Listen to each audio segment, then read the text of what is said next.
Hello everyone, welcome you all at Lokesh sir unlimited study zone. आइए आज हम कुछ क्वेश्चंस कर रहे हैं जो कि मेडिकल एग्जामिनेशन, नीट इत्यादि में बहुत ज़्यादा पूछे गए हैं। तो एक फाइनली एक ब्रीफिंग टाइप का क्लास है जो आपने साल भर पढ़ा है, उसको मैं थोड़ा सा यहाँ रिवाइज कराने की कोशिश करूँगा, अलग अलग डिफरेंट टाइप के क्वेश्चन। तो जैसा पहला कंसेप्ट मेरे सामने यहाँ क्वेश्चन में आया है वो है कि फुल वेव रेक्टिफायर के बारे में, कि फुल वेव रेक्टिफायर क्या करता है। ओके, तो सेमीकंडक्टर इलेक्ट्रॉनिक्स हमारे सिलेबस में है, लॉजिक गेट्स अच्छे से करके जाइएगा।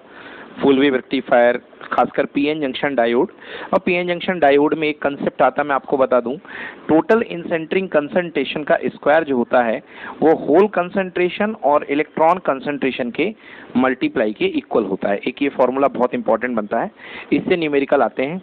अब क्वेश्चन नंबर 1 जो है, इसमें कहा गया है कि जो आपके पास फुल वेव रेक्टिफायर होता है उसकी जो आउटपुट आती है वो कैसी होती है। वो प्योरली एसी होती है, वो प्योरली डीसी होती है, वो पल्सेटिंग एसी होती है, पल्सेटिंग डीसी होती है। देखिए फुल वेव रेक्टिफायर बनता कैसे है। ये आपके पास इनपुट में सप्लाई रहती है, एसी सप्लाई। ओके, मतलब ऐसा एसी सप्लाई, एक साइकिल प्लस, मतलब वन टाइम पीरियड में एक सप्लाई प्लस की होती है, एक माइनस की होती है। इसके साथ ये क्या है, ट्रांसफार्मर है।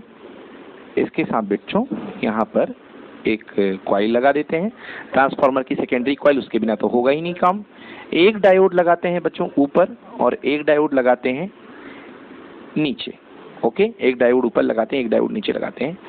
और यहाँ पर दोनों डायोड के बाद यहाँ से एक रेजिस्टेंस लेते हैं और इसको बोलते हैं अपन, ये जो रेजिस्टेंस है ट्रांसफार्मर के बीच में आके मिला है, इसलिए इसको सेंट्रल टैपिंग टाइप का ट्रांसफार्मर बोलते हैं। और यहाँ पे अपन देते हैं इनपुट, इस पोर्ट पे, इन टर्मिनल्स पे अपन इनपुट भरेंगे और इसके अक्रॉस अपन आउटपुट निकालेंगे। यस, ये जो है इस रेजिस्टेंस के अक्रॉस हम क्या निकालेंगे, आउटपुट। तो आइए देखते हैं वेव ग्राफ कैसा बनता है। देखिए आपके पास जो इनपुट वेव ग्राफ है वो कुछ इस तरीके का है, ये इनपुट वेव ग्राफ है। अब जैसे ही साइकिल फर्स्ट आएगा तो ये टर्मिनल हो जाएगा प्लस और ये हो जाएगा माइनस। ओके, तो ये वाला हाफ साइकिल में, पहले हाफ साइकिल में ये टर्मिनल भी प्लस रहेगा, ये माइनस रहेगा, बीच वाला क्या काउंट होगा बेटा, 0। ओके, बीच वाला क्या काउंट होगा, 0 पोटेंशियल पे। तो ऊपर का जो डायोड है बेटा, ये किस में आ जाएगा बेटा, फर्स्ट वाला डायोड फॉरवर्ड बाइस पे आ जाएगा, ये वाला रिवर्स बाइस पे आ जाएगा। और आपको पता है कि डायोड जो कंडक्ट करता है वो किस पे करता है, फॉरवर्ड बाइस पे। रिवर्स बाइस पे डायोड कंडक्ट ही नहीं करता है, तो ये वाला डायोड कंडक्ट करेगा और ये डायोड कंडक्ट नहीं करेगा। तो ये वाला जो डायोड है आपका कंडक्ट करेगा, तो करंट यहाँ से जाएगी। ओके, करंट जाएगी जाएगी जाएगी और यहाँ से वापस आ जाएगी। तो डायरेक्शन देखिए बेटा, प्लस से लेके माइनस इधर की तरफ। तो पहला डायोड आपका कंडक्ट कर गया और हाफ साइकिल को कन्वे कर दिया। ये हाफ साइकिल को इसने कन्वे कर दिया, कन्वे कर दिया जी। तो ये यहाँ पे सप्लाई आ गई, किसके चलते, डायोड 1 के चलते, ये D1 है। ओके, चलिए नेक्स्ट देखिए, अब अगला हाफ साइकिल आएगा। अगले हाफ साइकिल में ये क्या हो जाता है बेटा, नेगेटिव, तो ये वाला टर्मिनल क्या हो जाएगा, पॉजिटिव। अरे भैया तो ये डायोड तो फॉरवर्ड बाइस में आ गया ना, क्यों भैया आया कि नहीं आया, ये डायोड फॉरवर्ड बाइस में आ गया। अब ये डायोड फॉरवर्ड वाइज में आया तो ये करंट फिर से कंडक्ट करेगा, किस डायरेक्शन में करेगा, इसी डायरेक्शन में। फिर देखिए वोल्टेज उसी डायरेक्शन में ड्रॉप होगा कि अलग डायरेक्शन में ड्रॉप होगा, सेम उसी डायरेक्शन में ड्रॉप होगा क्योंकि करंट की डायरेक्शन सेम है। तो करंट बिल फिर से उसी डायरेक्शन में, मतलब निगेटिवली नहीं जाएगी, पॉजिटिवली साइकिल में ही रहेगी। और इस बार कौन कंडक्ट कर रहा है, डायोड 2। समझ में आया ना। तो ये देखिए ये कौन सी एक्सेस है, ये टाइम एक्सेस है, समय के साथ, समझ गए ना। और ये आपकी क्या बन रही है बच्चों, यहाँ पे 2 एक्सेस आप ले सकते हैं, वोल्टेज लेना तो वोल्टेज ले लें और करंट लेना तो करंट ले लें। क्यों, क्योंकि दोनों की वेव फॉर्म सेम होगी, रेजिस्टेंस में V प्रोपोर्शनल टू I, तो जैसा करंट बदलेगी वैसा वोल्टेज बदलेगा। ओके, तो diode D1 D2 D1 D2 D1 D2 इस तरीके से चल रहा है। क्लियर हो गया। तो सवाल उठता है कि कैसी करंट है भाई, तो DC है क्योंकि नीचे नहीं जा रही है। अगर नीचे जाती तो अल्टरनेशन में पॉजिटिव नेगेटिव होती तो AC होती, तो DC है। क्या ये प्योर DC है, प्योर DC क्या होती है बेटा, प्योर DC ये होती है जिसकी फ्रिक्वेंसी 0 होती है। क्या इसकी फ्रिक्वेंसी 0 है, नो, फ्रिक्वेंसी 0 नहीं है। समझ गए, तो ये प्योर DC है। ये कैसा DC है बच्चों, ये है pulsating DC, pulsating DC। Hindi में से कहते हैं स्पंदमान दुष्ट धारा, समझ गए ना, स्पंदन टक टक टक टक टक टक जो वाइब्रेशन होते हैं, तो ये है बच्चों यहाँ पे पल्सेटिंग डीसी। क्लियर है?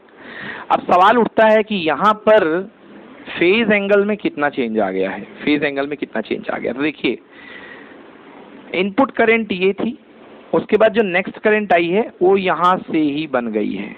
ओके, तो मतलब कितना चेंज आ गया है, यहाँ तक का चेंज आ गया है। तो कितने डिग्री, 180 डिग्री का फेज चेंज काउंट होगा। क्लियर हुआ? यस, तो नोट कर लीजिए इसको। ये हो गई बात हमारे एसी डीसी कन्वर्जन के, और ये कन्वर्जन करता है हमारा rectifier. Okay, rectifier is a device which can convert alternating current to direct current, but बच्चों ये पूरी डायरेक्ट करंट कन्वर्ट नहीं करता है। करंट का थोड़ा सा हिस्सा जो होता है करंट के निगेटिव साइकिल को गैप करता है, बस एसी करंट के निगेटिव साइकिल को गैप कर देता है। ओके, प्योर डीसी में बदलने के लिए आपको क्या लगाना पड़ेगा इसके आगे, क्योंकि करंट तो आपकी ऐसी आ रही है, तो प्योर डीसी में बदलने के लिए मतलब ऐसे बदलने के लिए आपको कुछ और लगाना पड़ेगा। इसके आगे आपको लगाना पड़ेगा बेटा फिल्टर। क्या लगाना पड़ेगा बेटा? फिल्टर लगाने से इसके ये जो फ्रीक्वेंसी कंपोनेंट है वो थोड़े गायब हो जाएंगे, तो ये करंट ऐसी आ जाएगी, ऐसी। फिर आपको लगाना पड़ेगा बच्चों स्टेबलाइजर। क्या लगाना पड़ेगा? स्टेबलाइजर, जी हाँ, तो वो स्टेबलाइज करेगा। तो ये जो अनस्टेबलाइज करंट है वो इसको स्टेबलाइज करके कुछ ऐसा बनाएगा। ये अब बनेगी आपकी प्योर डीसी, समझ गए ना, pure DC, stabilise, stabilised DC. Clear हो गया? यस, चलिए नेक्स्ट क्वेश्चन बात करता हूं। क्वेश्चन नंबर 2 है कि प्योर सेमीकंडक्टर में इम्प्योरिटीज क्यों मिलाई जाती हैं? प्योर सेमीकंडक्टर में इम्प्योरिटीज क्यों मिलाई जाती है? अपन जानते हैं कि silicon is a pure semiconductor, germanium is a pure semiconductor.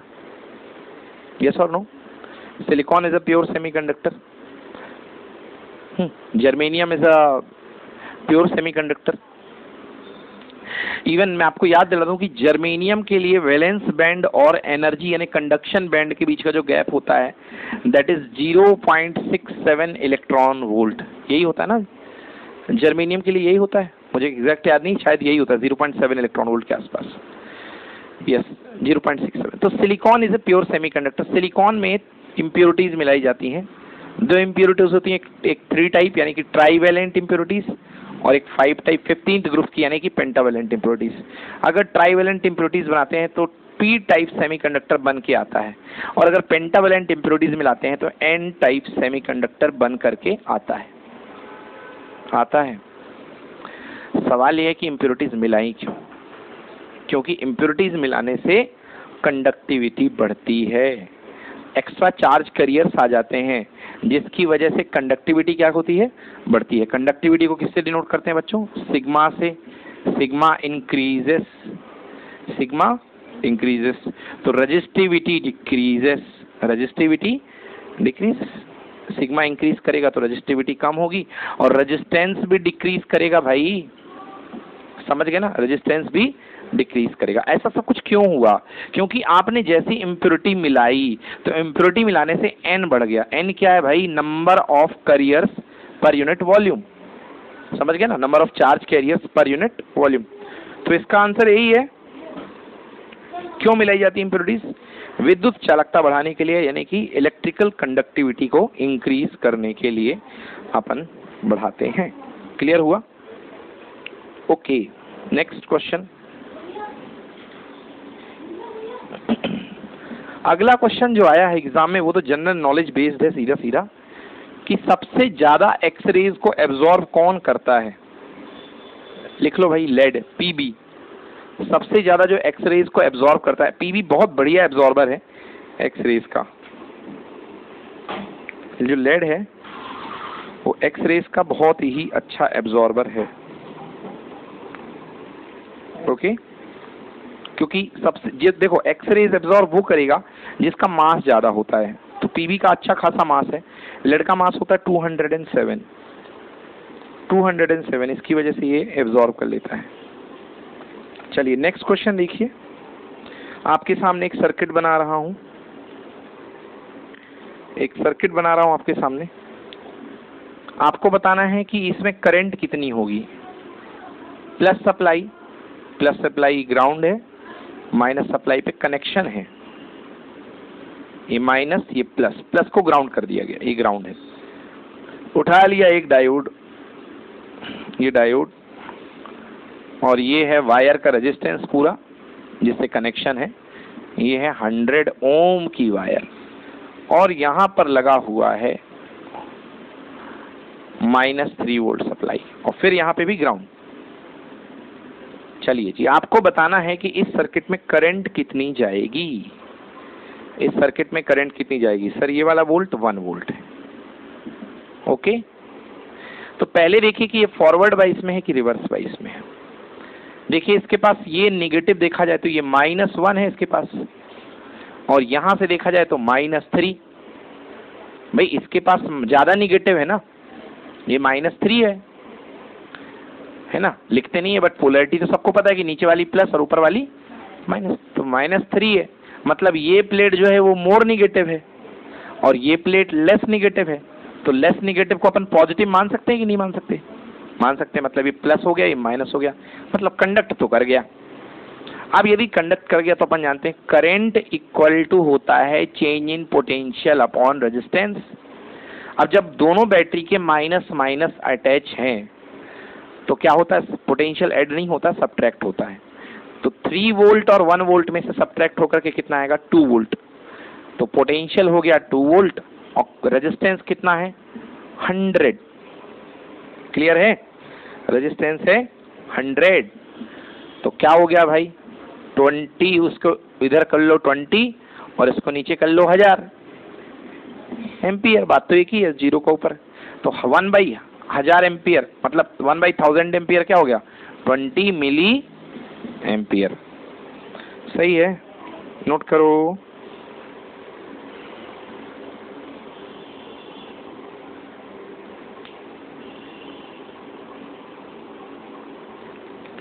ठीक है, next question. A magnetic needle is placed in a non-uniform magnetic field. Question लिखिए, a magnetic needle is placed in a non-uniform magnetic field. Then what it will experience?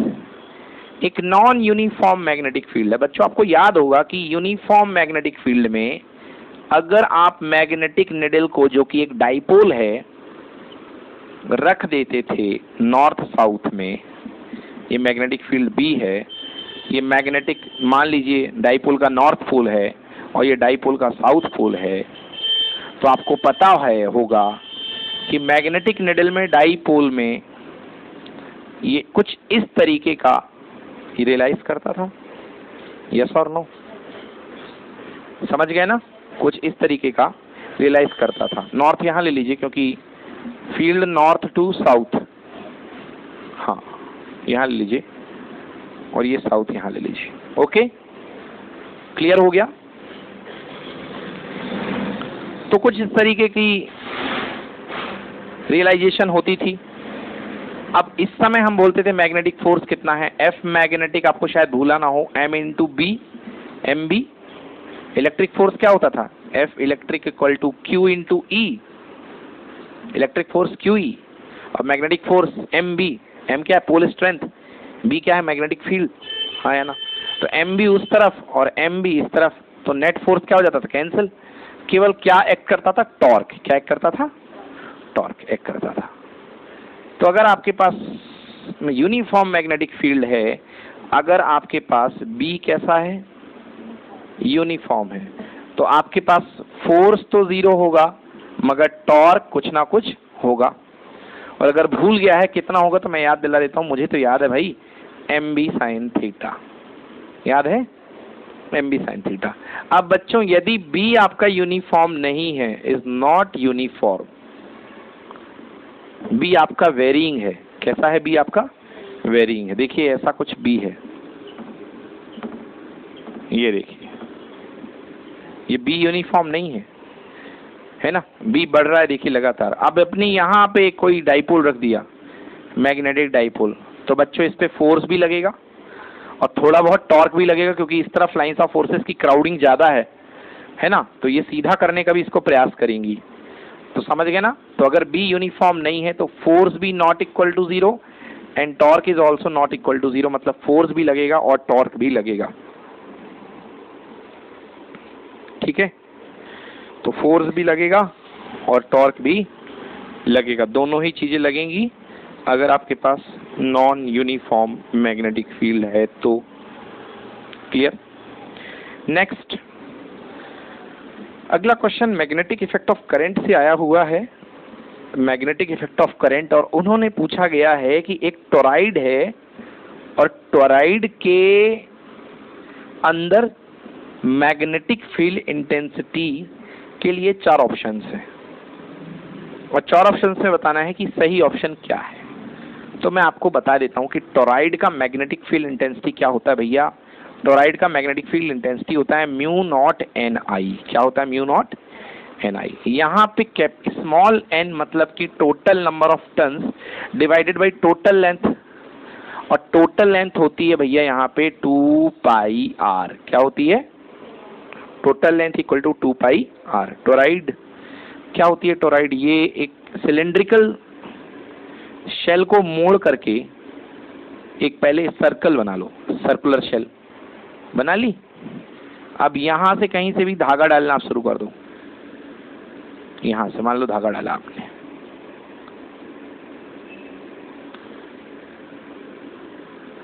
और करते करते ये वापस ले आए। करंट यहां से गई और करंट यहां से वापस।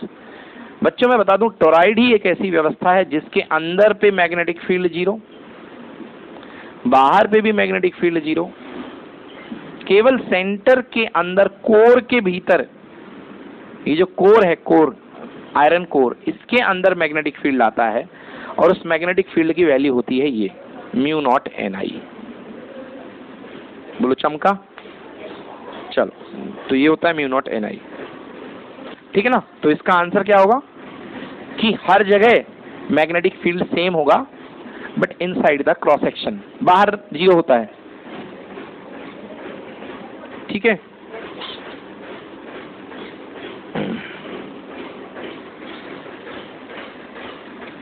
अगला क्वेश्चन थ्योरेटिकल है बच्चों की। लेंज का जो रूल है वो किस क्वांटिटी के कंजर्वेशन को बोलता है?